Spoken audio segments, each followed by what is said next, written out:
Visual బేసిక్లో వచ్చే run time ఎర్రర్స్ని handle చేయడం ఎలా అనేది ప్రీవియస్ సెషన్లో చూసాం. ఎర్రర్ హ్యాండ్లింగ్ ద్వారా చేయొచ్చు. On error, go to error handler ఇచ్చి చేయొచ్చు.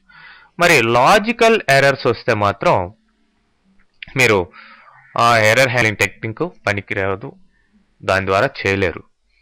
కాబట్టి లాజికల్ ఎర్రర్స్ని మీ ప్రోగ్రాంలో ఎలిమినేట్ చేయాలి. మీ ప్రోగ్రామ్ ఇన్కరెక్ట్ రిజల్ట్ ఇవ్వకుండా చూడాలి, అంటే కరెక్ట్ రిజల్టే వచ్చేటట్టు చూడాలి.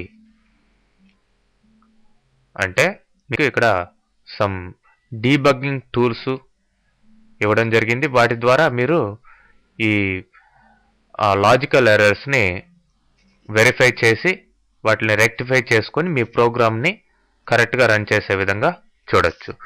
మరి ఆ డీబగ్గింగ్ టూల్స్కి మీ అప్లికేషన్కి మధ్యలో ఇంటర్ఫేస్ లాగా ఇక్కడ 3 రకాల విండోస్ ఇవ్వడం జరిగింది. అదే immediate window, local window, watch window.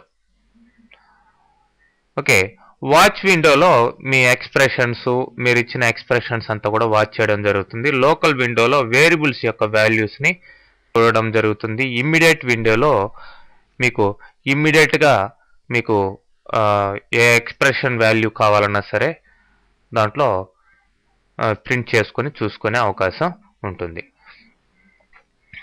అయితే మీరు ఈ డీబగ్గింగ్ టెక్నిక్స్ని అప్లై చేయడం ద్వారా ఏం చేయొచ్చు అంటే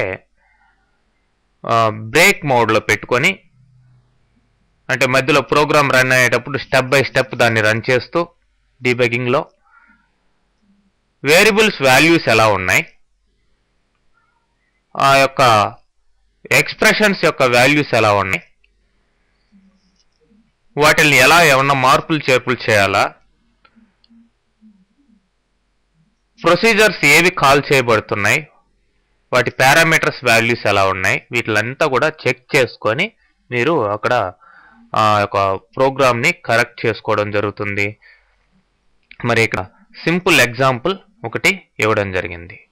ఇక్కడ ఏం చేస్తారంటే ఒక కమాండ్ బటన్ తీసుకొని దాంట్లో ఈ కోడ్ రాశారు, ఈ కమాండ్ బటన్లో ఈ కోడ్ రాశారు, ప్లస్ ఒక FCN అనే ఫంక్షన్ కూడా రాయడం జరిగింది. మరి ఎగ్జాంపుల్ చూద్దాం.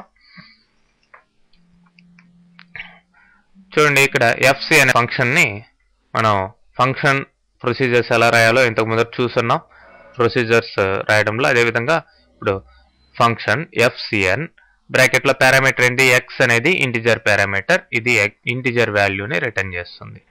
సో మరి FCN అనే ఫంక్షన్ నేమ్కి ఏం అసైన్ చేసాం, ఇంటిజర్ ఆఫ్ 0.1 ఇంటూ x⁴2 అని ఇవ్వడం జరిగింది. ఓకే, ఎక్స్పోనెంట్ 2 అని ఇవ్వడం జరిగింది. సో ఈ ఎక్స్ప్రెషన్ వాల్యూ దీనికి అసైన్ కావడం జరుగుతుంది.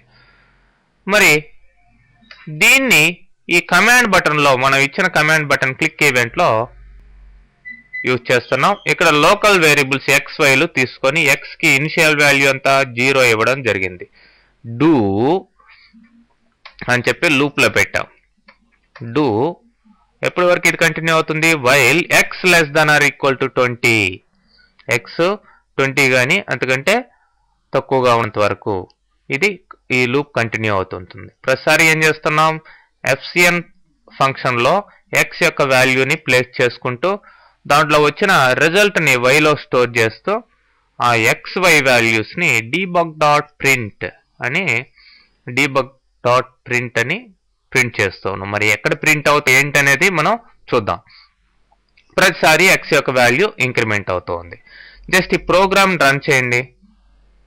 చూడండి, రన్ కోడ్ అనండి. సో ఇక్కడ ప్రింట్ అయి ఉన్నాయి మీ యొక్క వాల్యూస్. ఏ విండోలో ప్రింట్ అయ్యాయి, ఇమ్మీడియట్ విండో ఆటోమేటిక్గా వచ్చేస్తుంది. ఒకవేళ మీకు ఏ విండో కావాలన్నా సరే వ్యూ మెనూలో నుంచి తీసుకోవచ్చు. ఇక్కడ immediate window, local window, watch window ఏది కావాలన్నా సరే. చూడండి, 20 వాల్యూస్ ఇక్కడ క్యాల్కులేట్ అయ్యి రావడం జరిగింది. ఓకే, ఇక్కడ ఇమ్మీడియట్ విండోలో ఉండేటివన్నీ క్లియర్ చేద్దాం. ఇప్పుడు ఈ x+y దగ్గర నేను ఒక బ్రేక్ పాయింట్ పెడుతున్నాను. ఇక్కడ సైడ్ ఇక్కడ క్లిక్ చేయండి. మామూలుగా కోడ్ రాసేటప్పుడే బ్రేక్ పాయింట్ పెట్టుకోవచ్చు. అంటే స్టెప్ బై స్టెప్ మీరు అంటే ప్రోగ్రామ్ రన్ చేయగానే అట్ ఏ టైం ఈ లూప్ అంతా కూడా రన్ అయిపోయి రిజల్ట్ వచ్చేస్తుంది. మరి స్టెప్ బై స్టెప్ చూసుకోవాలి అంటే ఏదైనా బ్రేక్ పాయింట్ పెట్టుకొని ఇప్పుడు ప్రోగ్రామ్ని రన్ చేయండి. రన్ కోడ్ అనండి. ఫస్ట్ వాల్యూస్ ఇక్కడ ప్రింట్ అయ్యాయి చూడండి. ఇప్పుడు నెక్స్ట్ స్టెప్ ఇది లూప్ కదా, స్టెప్ బై స్టెప్ ఎగ్జిక్యూట్ కావాలి కదా. ఫస్ట్ ఇట్లా వచ్చింది, ఇది ఎగ్జిక్యూట్ అయింది, ఇక్కడికి వచ్చింది. debug.print అనగానే ఇమీడియట్ విండోలో XY వాల్యూస్ రెండు కూడా 0 ప్రింట్ అయినాయి. నెక్స్ట్ స్టెప్ చూడండి, డీబగ్ మెనూలోకి వెళ్ళి స్టెప్ ఇంటూ దానికి షార్ట్ కట్ ఏంటండి F8 ప్రెస్ చేయండి కావాలంటే. F8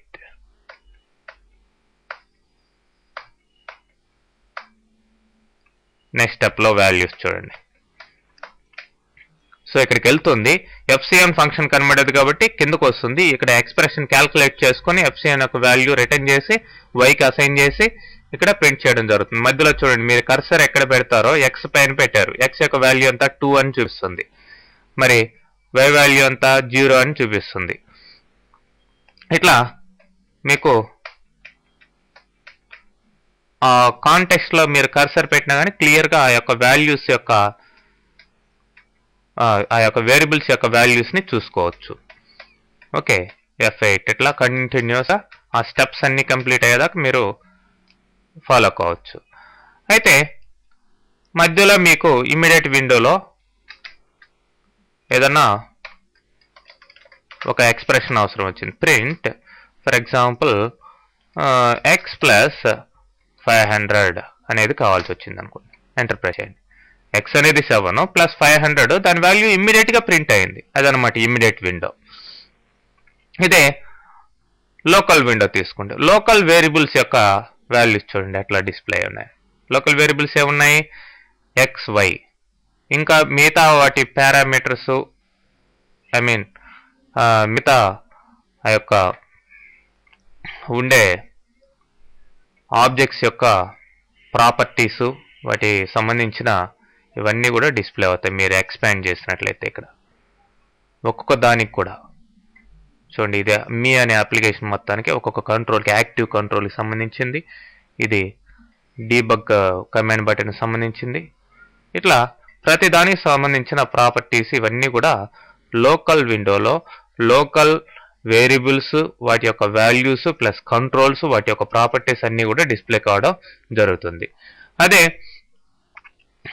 వాచ్ విండోలో చూసినట్లయితే మనం ఎక్స్ప్రెషన్ ఏదైనా ఇచ్చామనుకోండి. ఇంతకు ముందరే ఎక్స్ప్రెషన్ నోట్ ఇచ్చాను x+y అని. అఫ్ కోర్స్ రిమూవ్ చేసి మళ్ళీ ఇస్తాను చూడండి. దీంట్లో రైట్ క్లిక్ చేయండి, యాడ్ వాచ్. ఇప్పుడు ఏం వాచ్ చేయాలో ఆ ఎక్స్ప్రెషన్ ఇవ్వండి. x+y ప్లస్ సపోజ్ 50 అది కావాలనుకోండి. ఓకే, ఏంటి x+y ఎంత? ఇది ఈ రెండు కలిపితే 12 వస్తున్నది ప్లస్ 50. 12 + 50 62. ఇట్లా రిజల్ట్ వస్తూ ఉంటుంది. మీరు స్టెప్ ఇంటూ మూవ్ కండి, అన్నిటిలో కూడా వాల్యూ చేంజ్ అవుతున్నాయి చూడండి, మూడిల్లో కూడా. సో మీరు ఈ విధంగా బ్రేక్ పాయింట్స్ పెట్టుకొని ఎక్కడ ఏ వేరియబుల్స్ వాల్యూస్ ఎట్లా అవల్యూట్ అవుతున్నాయి, మీరు ఏమన్నా మాడిఫై చేయాలనేది చూసుకుంటూ ఈ విండోస్ని యూజ్ చేసి మీ ప్రోగ్రాంలో ఉండే లాజికల్ ఎర్రర్స్ని రెక్టిఫై చేసుకొని మీ ప్రోగ్రామ్ని కరెక్ట్ చేసుకోవచ్చు. ఇప్పుడు ఈ బ్రేక్ పాయింట్ వద్దనుకోండి తీసేసండి. ఎక్కడ కావాలంటే అక్కడ బ్రేక్ పాయింట్స్ ఎన్ని కావాల్సి ఉంటే అన్ని పెట్టుకోవచ్చు. ఇట్లా వద్దనుకుంటే ఇట్లా క్లిక్ చేస్తే మళ్ళీ పోతాయి. ఇప్పుడు రన్ చేస్తే మామూలుగా ఎగ్జిక్యూట్ అవుతుంది. బ్రేక్ పాయింట్ పెట్టినప్పుడే డీబగింగ్లోకి బ్రేకింగ్ మోడ్లోకి వెళ్తుంది అనమాట, లేదంటే మామూలుగా రన్ అవుతూ ఉంటుంది. ఓకే, క్లోజ్ చేస్తున్నాను.